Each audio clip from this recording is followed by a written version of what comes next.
हाँ जी, देखो आप अपनी यूट्यूब की सीरीज़ कर रहे थे जिद आप PSSB के पुराने एग्जाम्स में देख रहे थे। आप लगभग कई एग्जाम्स देख ले थे। अज आप स्टार्ट करना है जेल वार्डर की एक होर शिफ्ट का एग्जाम।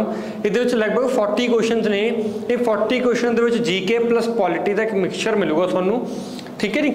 सो स्टार्ट करते हैं जी अज का लैक्चर। तो कहना केंद्रीय मंत्री मंडल विच डैश शामिल होंगे हैं, यानी आप दसना जो केंद्रीय मंत्री मंडल है, यानी कि जो एक सरकार है जी केंद्र के उत्ते है वो मंत्री मंडल च कौन कौन होंगे है। पहले पूछ रहे जी कैबिनेट मिनिस्टर तो चीफ मिनिस्टर। देखो मुख्यमंत्री की करना आएंगे, पहली गल तो ऑप्शन सीधा ही गलत हो गया। वाइस प्रेजिडेंट ना जी, कल्ले कैबिनेट मिनिस्टर्स बिल्कुल भी नहीं जी। कारण देखो कैबिनेट मिनिस्टर्स के नाल ना कुछ मिनिस्टर्स ऐसे भी होंगे हैं जिन्हों का रैंक उन्होंने तो हल्का जो छोटा होंगे। कैबिनेट मिनिस्टर्स होंगे ने, मिनिस्टर ऑफ स्टेट होंगे ने। देखो ये मिनिस्टर ऑफ स्टेट किसी स्टेट का मिनिस्टर नहीं है, असल दे विच एक ही है, एक कैबिनेट मिनिस्टर के अंडर ही एक रैंक है जिन्होंने थोड़ा जा घट पावर्स ने, वैसा समझ लो, ठीक है। तो डिप्टी मिनिस्टर्स, आ वाला ऑप्शन बिल्कुल सही है। अगे चलते हैं नहीं, कहते यार शायरी या पोएम जी है किने लिखी सी, मक्के गए गल मुकदी नहीं, मक्के गए गल मुकदी नहीं। ये शब्द या शायरी किदी लिखी हुई है। देखो ये लिखी हुई है बुल्ले शाह दी, बुल्ले शाह द्वारा ये लिखी गई है। अगे चलते हैं, कहते जो राष्ट्रपति है भारत के राष्ट्रपति के अहदे की, सपोज कर लो जो भारत का राष्ट्रपति है जो उसके अहदा जो खाली हो जाए, कुछ चक्कर पै जाए, सपोज कर लो वैकेंसी आ जाए किसी भी तरीके, या तो राष्ट्रपति का समा पूरा हो जाए, ठीक है, या राष्ट्रपति की बाय चांस डेथ हो जाए, या फिर कोई भी ऐसा कारण जितना राष्ट्रपति का अहदा खाली हो जाए, तो उस अहदे को भरना किन्ने टाइम च पऊगा, किन्ने टाइम के उस अहदे को भरना पऊगा, 6 महीने के। अगे चलते हैं नहीं, कहना इन्हों जो केड़ा जो अपना जिला है जो दुआबे खेत्र च नहीं आता। देखो दुआबे खेत्र के जलंधर कपूरथला हुशियारपुर तीनों आते हैं, पर लुधियाना नहीं आता, लुधियाना दुआबे नहीं आता। कहना पहली मुनसिपल कारपोरेशन कित्थे सैटअप की गई सी, जे थोनू याद हो ब्रिटिश जो ब्रिटिश आए थे अपने भारत में, उन्होंने मुनसिपल कारपोरेशन जी सैटअप की सी मद्रास के इलाके जो चेन्नई का इलाका है उत्थे सब तो पहली मुनसिपल कारपोरेशन सैट करते हैं। कहना जी टर्म है इक्वल पे इक्वल वर्क, हुण इसदा मतलब की है जी, कहते जी एक कहने की गल है भी सबनों मतलब जिन्ना टाइम काम कराओगे उन्नी तनख्वाह देनी पऊगी। तो ये कित्थे मैंशन है इक्वल पे इक्वल वर्क। अगर सपोज कर लो तुसी 8 घंटे एक सेम फैक्ट्री दे विच 8 घंटे एक कुड़ी नूं काम करा रहे हो, 8 घंटे एक मुंडे नूं काम करा रहे हो, तो दोनों नूं सेम तनख्वाह मिलनी चाहिए है। तो यह गल कित्थे कही गई है, ये गल कही गई है डायरैक्टिव प्रिंसीपल दे विच, DPSP दे विच, जो कि आपां कित्थों लए ने, आयरलैंड तो, आयरलैंड तो आप लेने डायरैक्टिव प्रिंसीपल्स। अगे चलते हैं जी, कहना जो चेयरमैन होंगे कमेटी ऑफ कमर्स का, देखो आप गल कर रही है पार्लीमेंट ना कई सारी कमेटीज होंदियां ने। कहना जो कमेटी ऑफ कमर्स है वह चेयरमैन जोड़ा है उन्होंने नियुक्त कौन करता है, prime minister, home minister, chairman of राज्य सभा, लोक सभा स्पीकर। देखो कमेटी ऑफ कमर्स को अपॉइंट करता है चेयरमैन ऑफ राज्य सभा, राज्य सभा का चेयरमैन जो अपॉइंट करता है। कहना सैयद लाल शाह बुखारी, सैयद लाल शाह बुखारी जोड़े है ने कि स्पोर्ट नाल संबंध रखते हैं, वो रखते हैं हॉकी नाल, हॉकी नाल संबंध रखते हैं। पहला फाइनांस कमीशन कदों बनाया गया सीगा, देखो पहला फाइनांस कमीशन बनाया जाता है 1951 1951 के पहली बारी फाइनांस कमीशन बनाया गया सीगा। तो इस टाइम चल रहा है 15वां फाइनांस कमीशन, जिहदे हैड है NK सिंह, ये हैड है NK सिंह। कहते किन्ने भारतीय संविधान विच वर्तमान विच किन्ने मौलिक अधिकार यानी किन्ने फंडामेंटल राइट्स दिते गए ने। जे आपां हुण दी गल करिए तो आपां नूं 6 फंडामेंटल राइट्स ने। कहना गवर्नर जिहड़ा ऑर्डीनेंस इशू कर सकता है कदों, देखो कहना राजपाल उदों ऑर्डीनेंस जारी कर सकता है जदों भी जो एक राजपाल एक गवर्नर है स्टेट का उन्होंने लगे भी ऑर्डीनेंस इशू करने, वो टाइम कदों होएगा, चीफ मिनिस्टर एडवाइजेज हिम और हर, यानी कहता या तो चीफ मिनिस्टर उसनों एडवाइस करे ना जी, बिल्कुल भी नहीं, बिकॉज ऑर्डीनेंस इशू करन दी मुख मंत्री उसनों सलाह दिंदा है ना जी, मुख मंत्री सलाह नहीं दिंदा। जो चाहते हैं ना, ये भी कोई आंसर नहीं बनया। राज विधान सभा सैशन में नहीं है तो ऑर्डीनेंस जारी करने लई महसूस करते हैं, बिल्कुल सही है जी। सपोज करो ऑर्डीनेंस इशू कदों होंदा है, देखो ऑर्डीनेंस इशू आप उदों करते हैं जो विधान सभा अपना काम नहीं कर रही तो वो लॉ की बहुत जरूरत है, इस करके आप ऑर्डीनेंस इशू करते हैं, भावें वो राष्ट्रपति होवे भावें वो राजपाल होवे। कहता जे राज सभा एक बिल नूं रिटर्न नहीं करती, जे राज सभा 14 दिनों के अंदर बिल वापस नहीं करती तो इसनूं की मन्निया जाता है, तो इसनूं पास मान लिया जाता है, पास मान लिया जाता है। अगे चलते हैं जी। कहता जो विक्रम एरा सीगा, जो विक्रम एरा है वो कदों शुरू होंदा है, देखो विक्रम एरा तो विक्रम संवत नाम का कैलेंडर भी है, वो शुरू होया सीगा 57 BC तो। कहना directive principal of state policy है, ठीक है ना जी, पिछे पढ़ के आए आप हमने डिस्कस किया है भी directive principal of state policy आप कितों लिते ने, आप लिते ने आयरलैंड तो हुणे ही पढ़ के आए आप। कहना which among following does not come under rules and responsibilities of state government.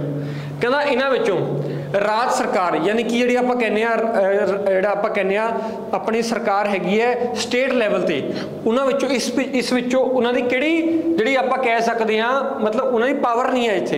Education बिल्कुल जी आप देखते हैं एजुकेशन की तो पावर हैगी है, एजुकेशन ते कानून तो आप देखते हैं भी अपनी जिहड़ी मान सरकार है वही बनाउंदी है। एग्रीकल्चर ते भी बिल्कुल पावर हैगी है, इंटरनल सिक्योरिटी बिल्कुल पावर हैगी है जी, पर की डिफेंस ते भारत के डिफेंस ते कि पंजाब का कोई कानून बन सकता है ना, डिफेंस की पावर स्टेट गवर्नमेंट को है नहीं। कहना किसी रिकमेंडेशन ते मनी बिल जिहड़ा हैगा, मनी बिल या फाइनेंशियल बिल लोक सभा में लैके आ जाता है।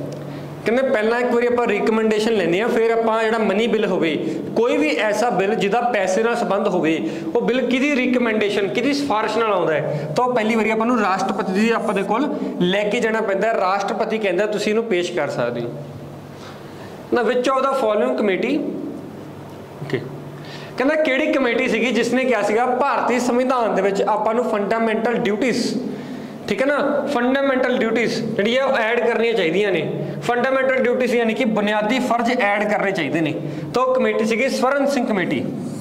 स्वर्ण सिंह कमेटी तो तुहानूं पता होगा 42वें सोध राही 42वां कॉन्स्टिट्यूशनल अमेंडमेंट राही जिहड़ा हैगा ये संविधानक ड्यूटी बुनियादी फर्जां नूं ऐड किया गया सीगा। स्वर्ण सिंह कमेटी ने यह गल कही सीगी।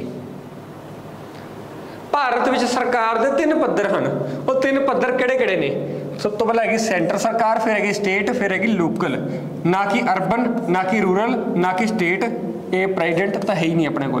सो आवला का आंसर कोई बनता नहीं, अपना आंसर क्या ठीक हो गया, एक सेंटर ते एक स्टेट ते एक लोकल लैवल ते, आ 3 लैवल ते अपने को गवर्नमेंट देखने को मिलदियां ने। कहता जिहड़ा वाटर वेपर है, जिहड़ा पानी का भाफ है, जो आप कहने पानी का भाफ जी हवा च होंगी है उदा नाम की होंगे उस टाइम के उत्ते, तो वह नाम की है, उसनों आप किवें मापते हैं, आपू मापते हैं नमी के अकॉर्डिंग। आप कहते नहीं भी अज नमी बहुत ज़्यादा है, अज नमी बहुत घट है, ह्यूमिडिटी बहुत ज़्यादा अज, सो इस तरीके नापा जाता है। कहना जी वैसटर्न डिस्टरबेंस जो मैडिटेरेनियन सी तो आता है, देखो अपने ना पंजाब के इलाके आ सपोज कर लो मैं गल कर रहा भारत की, आ भारत है सपोज कर लो, आ पंजाब का इलाका है, ये तो ठंड च मीह नहीं पैंदा, पंजाब दे विच ठंड च मीह पैंदा है, ठंड च मीह पैंदा है, वो कारण की है इधरों दी ना कुछ हवावां आंदियां ने जो कि अपने ना बदल ले आंदियां ने। आ किहड़ी साइड है, वैसटर्न साइड तो, ठीक है ना, वैसटर्न साइड तो कुछ हवावां आंदियां ने जो कि अपने आप दे नाल की ले आंदियां ने वैसटर्न डिस्टरबेंस ले आंदियां, जिहदे करके पंजाब वर्गे इलाके विच ठंड विच भी मीह पैंदा है, ठीक है ना जी। तो पूछ रहे हैं वो ठीक है ना जी, पूछ रहे हैं जिहड़ा इधरले पासे तो आ रही हैं वो इधरले पासे तो किहड़े पासे नूं आ रही ने, किहड़े पासे नूं आ रही ने। देखो ਆਹ ਵਾਲਾ ਭਾਰਤ ਦਾ ਕਿਹੜਾ ਇਲਾਕਾ ਹੈ? ਆਹ ਭਾਰਤ ਦਾ ਆਪਾਂ ਦੇਖੀਏ ਨਾਰਥ ਤੇ ਵੈਸਟ, ਤਾਂ ਲਗਭਗ ਨਾਰਥ ਵੈਸਟ ਵਾਲੇ ਇਲਾਕੇ ਵਿੱਚ ਮੀਂਹ ਪਵਾ ਦਿੰਦੀਆਂ ਨੇ। ਤਾਂ north West of part of India ਦੇ ਵਿੱਚ ਮੀਂਹ ਪੈਂਦਾ ਕਿਹਦੇ ਕਰਕੇ? ਵੈਸਟਰਨ ਡਿਸਟਰਬੈਂਸ ਕਰਕੇ। ਵੈਸਟਰਨ ਡਿਸਟਰਬੈਂਸ ਕਰਕੇ ਪੰਜਾਬ ਦਾ ਇਲਾਕਾ ਜੋ ਕਿ ਨਾਰਥ ਵੈਸਟ 'ਚ ਪੈਂਦਾ ਹੈ ਉਹਦੇ ਕਰਕੇ ਮੀਂਹ ਪੈਂਦਾ। ਅੱਗੇ ਚੱਲਦੇ ਹਾਂ ਜੀ।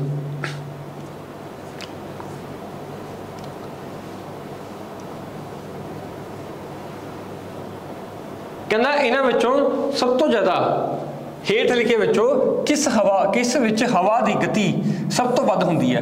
ਹਵਾ ਦੀ ਗਤੀ ਯਾਨੀ ਵਿੰਡ ਦੀ ਵੈਲੋਸਿਟੀ ਕਹਿ ਰਹੇ ਸਭ ਤੋਂ ਜ਼ਿਆਦਾ ਕਿਹਦੇ ਵਿੱਚ ਹੁੰਦੀ ਹੈ? ਤਾਂ ਹੁੰਦੀ ਹੈ ਆਪਣੇ ਆਪ ਦੇ ਵਿੱਚ ਟੋਰਨੈਡੋ ਦੇ ਵਿੱਚ। ਟੋਰਨੈਡੋ ਦੇ ਵਿੱਚ ਤੁਸੀਂ ਇਹਦੀ ਫੋਟੋ ਕੱਢ ਕੇ ਵੀ ਦੇਖਿਓ, ਇਹਦੇ ਵਿੱਚ ਹਵਾ ਦੀ ਗਤੀ ਬਹੁਤ ਜ਼ਿਆਦਾ ਹੁੰਦੀ ਹੈ। ਕਹਿੰਦਾ ਹੇਠ ਲਿਖੀਆਂ ਬਿਮਾਰੀਆਂ ਵਿੱਚੋਂ ਕਿਸ ਨੂੰ BCG ਵੈਕਸੀਨ ਯਾਨੀ ਕਿ BCG ਟੀਕੇ ਨਾਲ ਠੀਕ ਕੀਤਾ ਜਾਂਦਾ ਹੈ? BCG ਟੀਕੇ ਨਾਲ ਕਿਸ ਨੂੰ ਠੀਕ ਕੀਤਾ ਜਾਂਦਾ ਹੈ? ਦੇਖੋ ਕੋਵਿਡ-19 ਤਾਂ ਬਿਲਕੁਲ ਵੀ ਨਹੀਂ, ਟਾਈਫਾਇਡ ਵੀ ਨਹੀਂ, ਸਮਾਲ ਪੌਕਸ ਵੀ ਨਹੀਂ। ਆਨਸਰ ਹੈਗਾ ਤਾਂ ਟਿਊਬਰਕਲੋਸਿਸ, TB ਨੂੰ। ਜੇ ਆਪਾਂ ਗੱਲ ਕਰੀਏ TB ਨੂੰ, ਭਾਰਤ ਸਰਕਾਰ ਨੇ ਇੱਕ ਟੀਚਾ ਮਿਥਿਆ ਪਿਆ ਵੀ 2025 ਤੱਕ ਭਾਰਤ ਨੂੰ ਅਸੀਂ TB ਮੁਕਤ ਕਰਨਾ ਹੈ। ਪੇਪਰ ਦੇ ਵਿੱਚ ਆਹ ਕੁਐਸਚਨ ਵੀ ਆ ਸਕਦਾ ਹੈ ਵੀ ਭਾਰਤ ਸਰਕਾਰ ਦਾ ਕਦੋਂ ਦਾ ਟੀਚਾ ਮਿਥਿਆ ਹੋਇਆ ਹੈ, ਕਦੋਂ ਉਹਨਾਂ ਨੇ ਭਾਰਤ ਨੂੰ TB ਮੁਕਤ ਕਰਨਾ ਹੈ? ਤਾਂ 2025 ਵਿੱਚ। ਪੰਜਾਬੀ ਯੂਨੀਵਰਸਿਟੀ ਪਟਿਆਲਾ ਕਹਿੰਦੇ ਕਦੋਂ ਬਣਾਈ ਗਈ ਸੀਗੀ? ਤਾਂ 1962 ਵਿੱਚ, 1962 ਦੇ ਵਿੱਚ।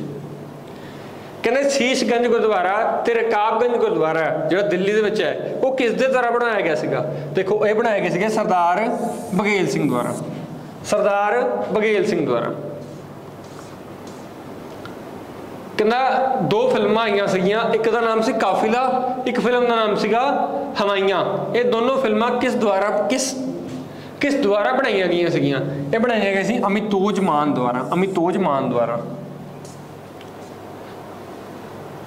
ਕਹਿੰਦਾ ਭਾਰਤ ਦੇ ਕੇਂਦਰ ਸਰਕਾਰ ਦੇ ਮੁੱਖ ਭਾਗ ਕਿਹੜੇ ਹਨ? ਦੇਖੋ ਦੇਖ ਲੈਣੇ ਜੀ, ਮੁੱਖ ਸੈਕਸ਼ਨਸ ਪੁੱਛ ਰਿਹਾ ਭਾਰਤ ਦੀ ਕੇਂਦਰ ਸਰਕਾਰ ਦੇ। Executive judiciary, executive parliament judiciary. ਹਾਂਜੀ ਆਹ ਵਾਲਾ ਆਨਸਰ ਬਿਲਕੁਲ ਸਹੀ ਹੈ ਕਿਉਂਕਿ ਭਾਰਤ ਸਰਕਾਰ ਤਿੰਨਾਂ ਨਾਲ ਮਿਲ ਕੇ ਚੱਲਦੀ ਹੈ। ਐਗਜ਼ੀਕਿਊਟਿਵ ਨਾਲ ਵੀ ਯਾਨੀ ਕਾਰਜਕਾਰੀ ਚੀਜ਼ ਨਾਲ ਵੀ, ਸੰਸਦ ਨਾਲ ਵੀ ਤੇ ਨਿਆਂਪਾਲਿਕਾ ਨਾਲ ਵੀ। ਤਾਂ ਇਸ ਤਰ੍ਹਾਂ ਚੱਲਦੀ ਹੈ ਭਾਰਤ ਸਰਕਾਰ। ਕਹਿੰਦਾ ਜਿਹੜਾ ਕਿਹੜਾ ਪੋਰਟ ਹੈ, ਕਿਹੜਾ ਬੰਦਰਗਾਹ ਹੈ ਜਿਹਦਾ ਨਾਮ ਬਦਲ ਕੇ ਸ਼ਾਮਾ ਪ੍ਰਸਾਦ ਮੁਖਰਜੀ ਰੱਖ ਦਿੱਤਾ ਗਿਆ? ਤਾਂ ਇਹ ਕੋਲਕਾਤਾ ਦਾ ਬੰਦਰਗਾਹ ਹੈ ਜਿਹਦਾ ਨਾਮ ਬਦਲ ਕੇ ਸ਼ਾਮਾ ਪ੍ਰਸਾਦ ਮੁਖਰਜੀ ਰੱਖਿਆ ਗਿਆ ਸੀਗਾ। ਇਹ ਕਰੰਟ ਅਫੇਅਰ ਦਾ ਕੁਐਸਚਨ ਹੈ ਜੀ। ਕਹਿੰਦਾ ਭਾਰਤ ਦਾ ਰਾਸ਼ਟਰਪਤੀ ਲੋਕ ਸਭਾ ਡੈਸ਼ ਨਹੀਂ ਕਰ ਸਕਦਾ? ਦੇਖੋ ਡਿਸੋਲਵ ਭੰਗ ਕਰ ਸਕਦਾ, ਬਿਲਕੁਲ ਕਰ ਸਕਦਾ ਹੈ। ਸਮਨ ਬੁਲਾ ਸਕਦਾ, ਬਿਲਕੁਲ ਬੁਲਾ ਸਕਦਾ ਹੈ। ਪ੍ਰੋਰੋਗ ਯਾਨੀ ਕਿ ਖਤਮ ਕਰ ਸਕਦਾ ਹੈ। ਐਡਜਰਨ ਨਹੀਂ ਕਰ ਸਕਦਾ। ਐਡਜਰਨ ਦਾ ਮੀਨਿੰਗ ਕੀ ਹੁੰਦਾ ਹੈ? ਦੇਖੋ ਜਦੋਂ ਵੀ ਆਪਾਂ ਕੋਰਟ ਕਚਹਿਰੀ ਵਿੱਚ ਜਾਂਦੇ ਹਾਂ ਨਾ, ਤਾਂ ਜਿਹੜਾ ਜੱਜ ਹੈ ਨਾ ਕੁਝ ਟਾਈਮ ਬਾਅਦ ਕਹਿੰਦਾ ਦਾ ਕੋਰਟ ਇਜ਼ ਐਡਜਰਨਡ ਫॉर द ਡੇ। ਠੀਕ ਹੈ ਨਾ, ਵੀ ਜਿਹੜਾ ਕੋਰਟ ਹੈ ਉਹ ਅੱਜ ਦੇ ਲਈ ਬੰਦ ਹੁੰਦਾ ਹੈ। ਤਾਂ ਉਹ ਗੱਲ ਰਾਸ਼ਟਰਪਤੀ ਨਹੀਂ ਕਰ ਸਕਦਾ, ਇਹ ਤਾਂ ਸਪੀਕਰ ਜਾਂ ਚੇਅਰਮੈਨ ਕਰਦਾ ਹੈ। ਜਿਹੜਾ ਸਪੀਕਰ ਜਾਂ ਚੇਅਰਮੈਨ ਇਹ ਉਹਨਾਂ ਦਾ ਕੰਮ ਹੈ।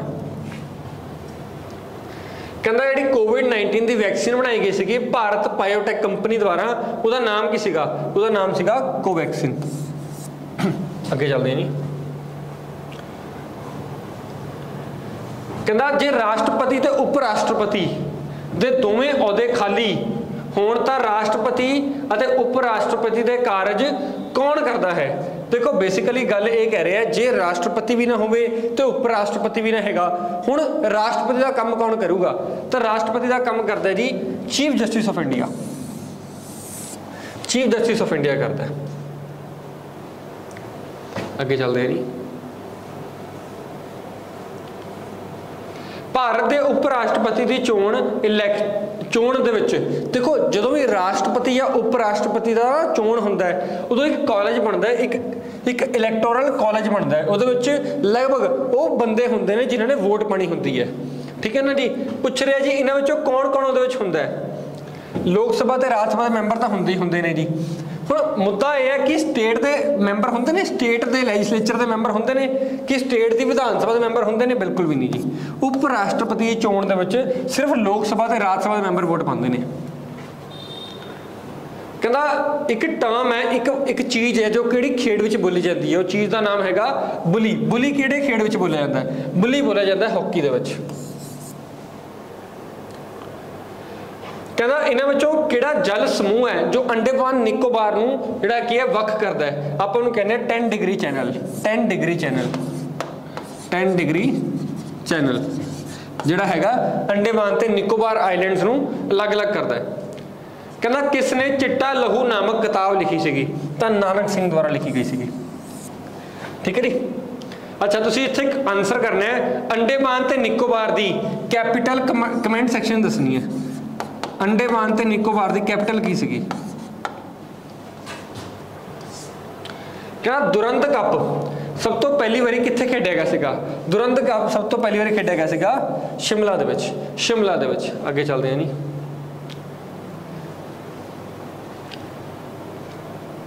कहता जिहड़ा सेंटर ते स्टेट सरकार है ना वो वेयर हाउसिंग करती है। वेयर हाउसिंग का मतलब की है जी, यानी कि इकट्ठा करती है, समान इकट्ठा करने लई एक कॉरपोरेशन बनाउंदी है। ठीक है ना, उहदा उद्देश्य की है? वेयर हाउसिंग कॉरपोरेशन का उद्देश्य की है? वेयर हाउसिंग कॉरपोरेशन का देखो अगर मैं गल करा वेयर हाउसिंग का काम बेसिकली आ निकल के आउंदा अपने कोल, जो आप अनाज नूं इकट्ठा करते हैं उन्होंने लोगों तक पहुँचाने आ, तो वह मेन काम की है स्टोरेज करना, इकट्ठा करना। समाज जो अपना ग्रेन्स ने उन्होंने इकट्ठा करती है सरकार, फिर दैन उन्होंने डिस्ट्रीब्यूट करती है जिन्होंने लोगों को वो अनाज चाहिए होंदा है। कहना इन्हां विचों किहड़ा आर्टिकल है जो इलैक्शन कमीशन नाल डील करता है? तो आर्टिकल हैगा 324। कहना इन्हां विचों लीस्ट पॉपूलेटेड स्टेट किहड़ी है इंडिया की? देखो लीस्ट पॉपूलेटेड जिथे सब तो घट बंदे रहिंदे ने वो हैगी है सिक्किम। कहना इन्हां विचों कौन अपॉइंट करता है स्पीकर जिहड़ा लैजिस्लेटिव असैंबली का? लैजिस्लेटिव असैंबली का स्पीकर नूं अपॉइंट कौन करता है? देखो अपॉइंट करता है मैंबर्स करते हैं, स्टेट असैंबली के मैंबर इकट्ठे बहिंदे ने, वो इकट्ठे वोट पाते हैं, फिर वो कहते हैं सानूं आ स्पीकर चाहिए, वो स्पीकर बन जाता है। कहना इन्हां विचों किहड़ा क्रिकेटर सीगा जिन्हें पहली बारी शतक यानी कि सेंचुरी मारी सीगी? पहली सैंकड़ा इनू मारिया सीगा, किन्ने मारिया सीगा पहली बारी? तो लाला अमरनाथ सीगे जिन्होंने पहली बारी सैंकड़े तक पहुंचे सीगे। उम्मीद है अज का लैक्चर इनफॉर्मेटिव लग्या होगा। देखो आप जिहड़े आप क्वेश्चनस कर रहे हैं इत्थों तुहानूं एक आइडिया हो जाऊगा भी PSSB के एग्जाम का लैवल की रहिंदा है। बाकी तुसीं इस बुक नूं ऑर्डर करके इहदे विच मैथ रीजनिंग जीके तो आपां कर ही रहे हैं, जीके मैथ रीजनिंग हर चीज़ ट्राई कर सकते हो। इस बुक नूं तुसीं मंगाउण लई इस नंबर पर मैसेज कर सकते हो।